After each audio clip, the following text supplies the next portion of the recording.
कथा प्रारंभ हो रही है। सुनहो वीर हनुमान, आसन माय विराजिए। तेज पुंज बलवान सियावर, रामचंद्र जी की जय। पवन सुत हनुमान जी की जय। भरत जी का उस समय जैसा प्रेम था वैसा शेष जी भी नहीं कह सकते। कवि के लिए तो वह वैसा ही अगम है जैसा अहंता और ममता से मलिन मनुष्यों के लिए ब्रह्मानंद। सकल स्नेह शिथिल रघुबर के, गए कोस दुहि दिन कर ढर के। जल थल देखि बसे निस बीते, किन गवन रघुनाथ प्रीते। सब लोग श्री रामचंद्र जी के प्रेम के मारे शिथिल होने के कारण सूर्यास्त होने तक दिन भर में 2 ही कोस चल पाए और जल स्थल का सुबास देखकर रात को वहीं बिना खाए पिए ही रह गए। रात बीतने पर श्री रघुनाथ जी के प्रेमी भरत जी ने आगे गमन किया। ओहा राम रजे नी अब शेषा, जागे सिय सपन यश देखा। सहित समाज भरत जनु आए, नाथ वियोग तापतन ताए। उधर श्री रामचंद्र जी रात शेष रहते ही जागे। रात को सीता जी ने ऐसा स्वप्न देखा जिससे वे श्री रामचंद्र जी को सुनाने लगे। मानो समाज सहित भरत जी यहाँ आए हैं। प्रभु के वियोग की अग्नि से उनका शरीर संतप्त है। सकल मलिन मन दीन दुखारी, देखी सासु आन अनुहारी। सुन सिय सपन भरे जल लोचन, भय सोच बस सोच विमोचन। भय सोच बस सोच विमोचन। सभी लोग मन में उदास, दीन और दुखी हैं। सासुओं को दूसरी ही सूरत में देखा। सीता जी का स्वप्न सुनकर श्री रामचंद्र जी के नेत्रों में जल भर आया और सबको सोच से सुना देने वाले प्रभु स्वयं लीला से सोच के बस हो गए।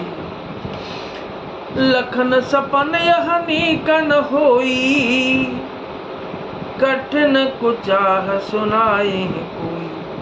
अस कई बंधु समेत नहाने, उज पुरारी साधु सन माने।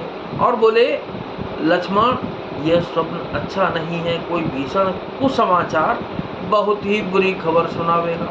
ऐसा कहकर उन्होंने बाई सहित स्नान किया और त्रिपुरारी महादेव जी का पूजन करके साधुओं का सम्मान किया। सन्मान सुर मुनि बंदे बैठे, उतर दिश देखत भये। नभ धूर खग मृग भूर भागे, बिकल प्रभु आश्रम गए। तुलसी उठे अवलोके कारण, काह चित सचकित रहे। सब समाचार किरात कोलन, आयते ही अवसर कहे। देवताओं का सम्मान, पूजन और मुनियों की वंदना करके श्री रामचंद्र जी बैठ गए और उत्तर दिशा की ओर देखने लगे। आकाश में धूल छा रही है। बहुत से पक्षी और पशु व्याकुल होकर भागे हुए प्रभु के आश्रम को आ रहे हैं। तुलसीदास जी कहते हैं कि प्रभु श्री रामचंद्र जी यह देखकर उठे और सोचने लगे कि क्या कारण है। वे चित्त में आश्चर्य युक्त हो गए। उसी समय कुल भीलों ने आकर सब समाचार कहे। सुनत सुमंगल बैन, मन प्रमोद तन पुलक भर। शरद सरोरुह नैन, तुलसी भरे स्नेह जल। सियावर रामचंद्र जी की जय, पवन सुत हनुमान जी की जय। तुलसीदास जी कहते हैं कि सुंदर मंगल वचन सुनते ही श्री रामचंद्र जी के मन में बड़ा आनंद हुआ। शरीर में पुलकावली छा गई और शरद ऋतु के कमल के समान नेत्र प्रेमाश्रुओं से भर गए। बहुरे सोच बस भेसी अरवनु, कारण कवन बरत आगमन। एक आईयस कहा बहोरी, सेन संग चतु रंगन थोरी। सीतापति श्री रामचंद्र जी पुनः सोच के बस हो गए कि व्रत के आने का क्या कारण है।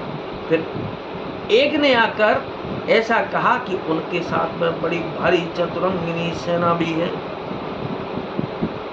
सो सुन रामाय भायत सोचू, इत पितु बच इत बंधु सकोचू।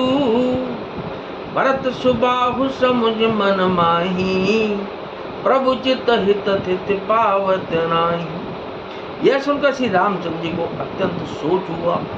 इधर तो पिता के वचन और उधर भाई भरत जी का संकोच। भरत जी के स्वभाव को मन में समझकर तो प्रभु श्री रामचंद्र जी चित्त को ठहराने के लिए कोई स्थान ही नहीं पाते हैं। समाचार समाधान तब भाई जाने, भरत कहे महु साधु सयाने।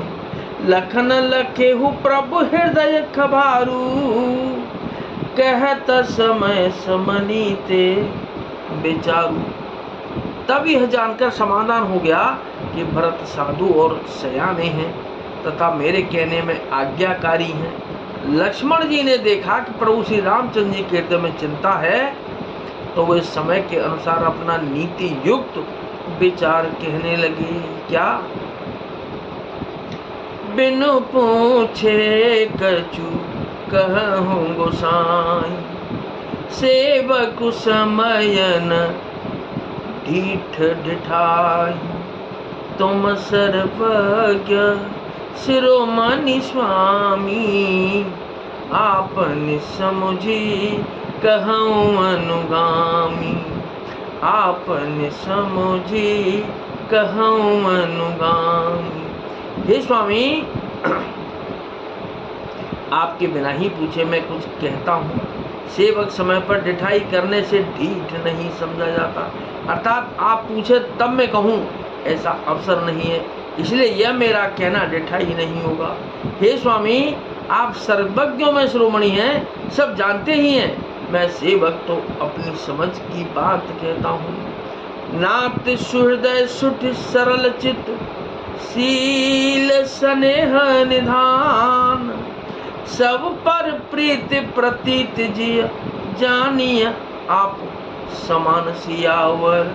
रामचंद्र जी की जय, पवन सुत हनुमान जी की जय। हे नाथ, आप परम सुहृदय, बिना ही कारण परम हित करने वाले, सरल हृदय तथा शील और स्नेह के भंडार है। आपका सभी पर प्रेम और विश्वास है और अपने हृदय में सबको अपने ही समान जानते हैं। कथा विसर्जन हो तुहे, बेदा हो हनुमान।